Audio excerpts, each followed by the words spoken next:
দ্বিতীয় নম্বরে আপনি যদি মা বাবার বৈধ কাজে কিছু খরচ করে কিয়ামতের দিন আপনার জবাব দেওয়া লাগবে না আল্লাহর কাছে।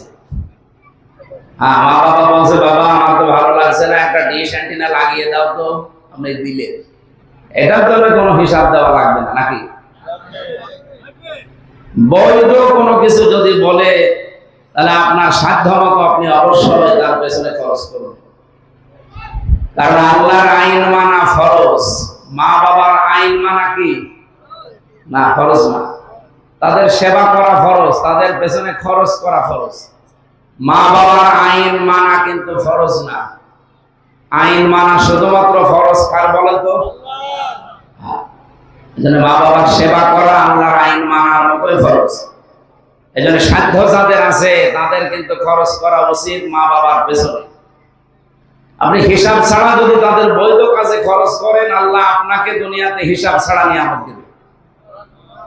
কালকে বাড়ি যেয়ে খেয়ে সুবহানাল্লাহ বলেন। আপনি কথা বুঝতেছেন কি বলছি? আপনার মা আর বাবার জন্য যদি হিসাব ছাড়া আপনি বৈধ কাজে খরচ করেন, আল্লাহ দুনিয়া আখিরাতে আপনাকে হিসাব ছাড়া নিয়ামত দিবে। আর আপনি মনে করেন কালকে কেবল 150 টাকা দিলাম, এখন আবার 50 টাকা চাই, মানে আরে ভাই, যদি অবৈধ কোনো কাজে আপনি দেখেন যে বাবা দিলে বিড়ি খাবে, দেখা দেওয়ার দরকার। যদি দেখেন যে আমার বাবা একটু হালকা লাল পানি খায়, এই গাছা খায়, এরকম দিলেও খরচ করবে, এই জায়গায় দেওয়ার দরকার নেই, তাহলে আপনার গুনাহ হবে না।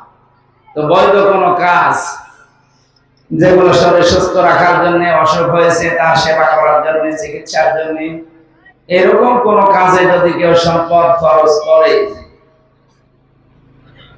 ওটা হিসাব ছাড়া করলে আপনাকে হিসাব ছাড়া নিয়ামত দেওয়া হবে। আল্লাহ যেন আমাদের সবাইকে তৌফিক দেয়।